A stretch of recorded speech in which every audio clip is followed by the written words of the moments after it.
The melancholy beauty of autumn, parades, town and country, the location of the freshman float, Becca Lambert's grandpa's farm, Tony the Tiger, the ninja and the chainsaw, revenge. The rain cleared away and was replaced by a last beautiful gasp of summertime. Nothing's prettier than those rare October days that harken back to midsummer.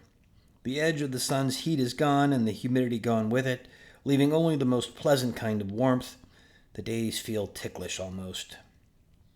Add to those perfect bright blue days the realization that they will soon be replaced by winters cold and dark, and the melancholy, slightly heartbroken, yet pleased to be alive feeling you get is, in its own subtle way, the apogee of human experience.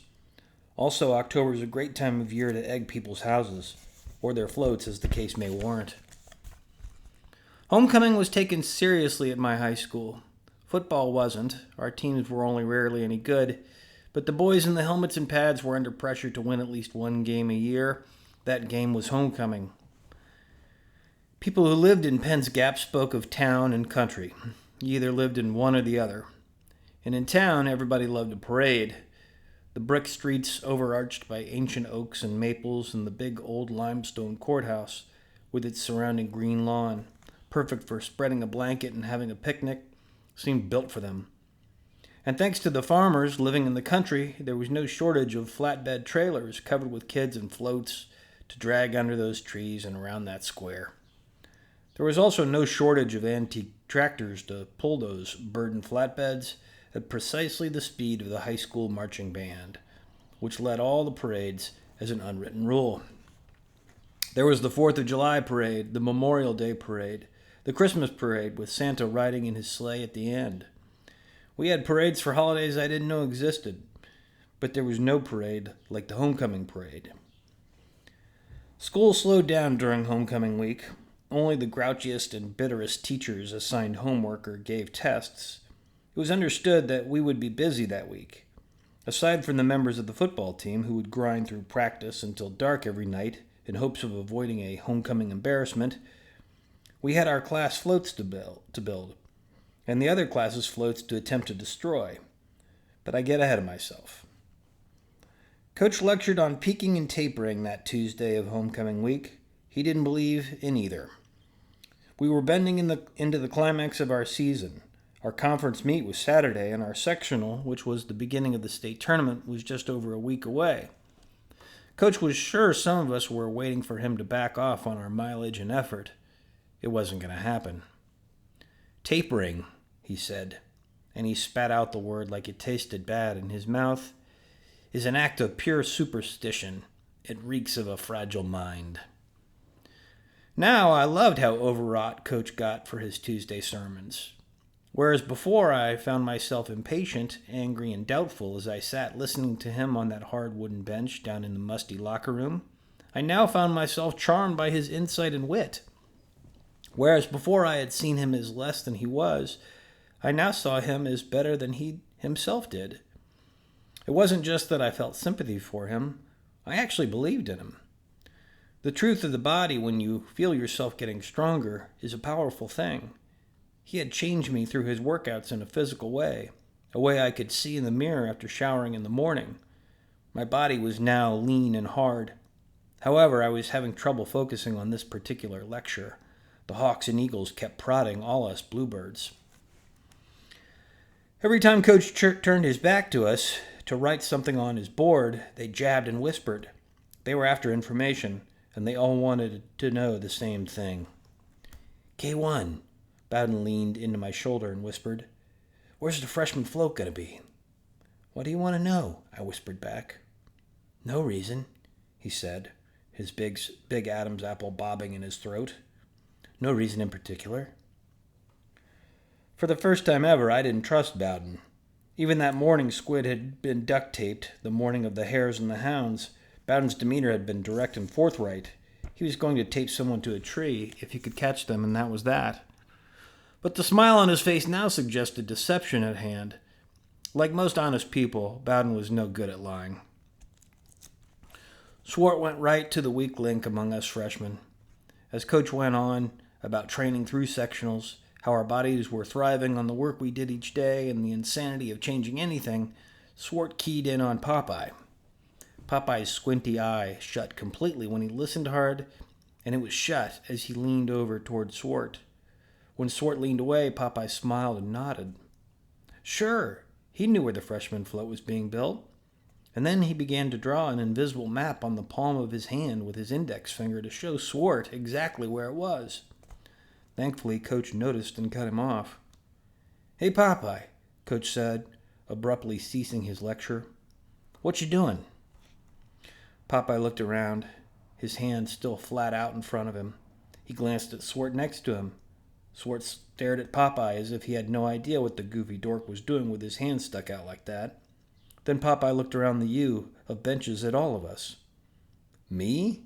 He said, finally dropping his hand, his eyes wide. He looked terrified. No, said Coach, the other Popeye. It took him about 5 seconds, which is a really long time in a room full of silent guys waiting to see what'll happen next, to realize there wasn't another Popeye on our team. That took him right back to his shocked and abandoned look.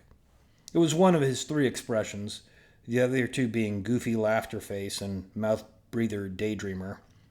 It was clear after about 10 seconds passed that he'd forgotten entirely what he'd been doing, maybe even where he was. Popeye, said Coach.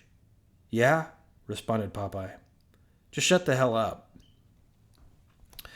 After Coach continued, the whispers stopped. Coach's antennae were up. The upperclassmen would have to wait to pry the information about our float from us. Although I didn't know why they wanted to know, I had a powerful intuition that we shouldn't give it to them. We did 6 repeat 800s that day out on the grass of our course. We ran them faster than race pace with the 3-minute rest in between. My brother, Keenan, and I were supposed to be between 2:30 and 2:40 for each of them. It was tough. In between, we bent over at our waists, trying to suck in as much air as we could, dangling our hands down near our toes. We focused on pulling ourselves together for the next effort. At every break, the older guys tried to get the float building location out of us. We hadn't even known it was a secret, but it was clear now that we best not tell. The homecoming theme that year was breakfast cereals. That meant that each class had to incorporate a cereal into its float design. A slogan might be something like, "It won't take Lucky Charms to beat the Wildcats." And for the design, you'd have some kid dressed up like a leprechaun, like on the Lucky Charms box, except wearing a football helmet. Or your slogan might be, "I go cuckoo for a victory," with the crazy brown Cocoa Puffs bird on your float, also wearing a football helmet. Heady stuff. Our float that year was constructed in the barn of Mr. Wilfred T. Lamberth. His granddaughter, Becca Lamberth, was the freshman class secretary. Becca looked like a farm girl ought to. She was pretty in a non-sexy way, which actually made me question what sexy was at its core. If Becca wasn't sexy, it seemed sexy had something to do with being dumb or trashy or crazy, because Becca was pretty, but she wasn't any of those things. Maybe it was that she dipped skull that kept the fire in my loins from burning hot when I was near her. Maybe it was because when she laughed, she sounded like a mule braying. In any case, Becca was sturdy as a kitchen chair, had a healthy yet chubby face, and liked to chew to prove she didn't care what anyone said. She could also throw a 65-mile-an-hour fastball underhanded. "This is awesome," I said as I walked into the Lamberth barn for the first time. The pleasant smell of hay was strong. Large hooded lights hung from the roof of the barn far overhead. It felt like a small rustic indoor stadium. Our flatbed was already prepped with the skeleton of our float. It was made with 2x4s. The chicken wire into which our colored palms would be stuffed, vaguely outlining the shape of mini bleachers in a field with goalposts at each end. "What's the plan?" I asked Becca. She spit a brown blob in her styrofoam cup she carried for the purpose. "I'm going to dress up like a tiger," she said. "We're Frosted Flakes. It's going to say, 'The Snappers are great' on the side." She spit again into her cup. "It's going to be cool." "Maybe," I said, "we ought to spell it out. Grrrreat. I emphasized the growl as Tony the Tiger did in the commercials. Becca thought about it. "Sure." She gave me a patronizing smile that suggested I was goofy yet harmless. That'd be good. There must have been 70 or 80 kids there that night. It was a party. There was a table covered with pizzas, a bunch of 2-liter bottles of soft drinks, and a lined trash can full of popcorn that Grandpa Lambert seemed determined to keep full as he brought out bowl after bowl from the little white farmhouse and dumped it in. It was a kind of 14-year-old heaven, staying out late on a school night on a beautiful fall evening, the stars shining above, a yellow harvest moon hanging in the sky. Until the attack, that was. The first egg hit the hard-packed and swept dirt floor of the barn with a thump, the bright yellow yolk splattering like paint. The second egg hit a girl on the shoulder, the yolk and the clear, sticky albumin splattering the side of her face. Then it seemed to rain eggs.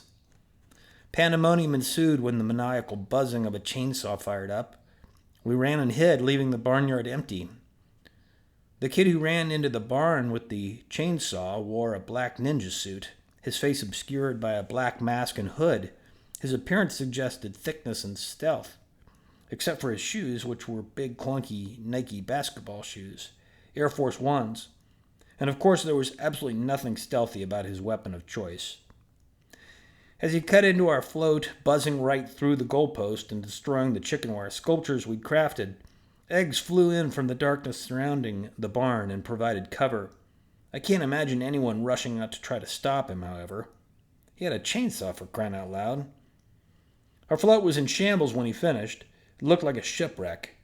The chainsaw sputtering away as the ninja hopped off the flatbed. He picked up a stray can of spray paint and wrote something on the side of our ruined float. The chainsaw continued to growl as he ran back into the darkness and disappeared. As soon as he was gone, the eggs stopped coming. The barnyard was silent then. It was the kind of silence you only hear after a truly loud and terrifying noise has suddenly ceased. There was an emptiness to it.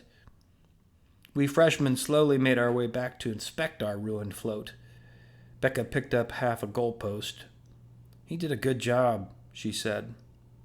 Senior's rule was scrawled in red spray paint across the side of the trailer.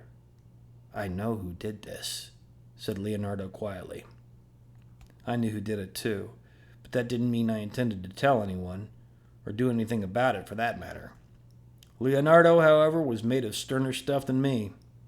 "We will get revenge for this," he said gravely as he stared up at Becca, who was a half a foot taller than he was.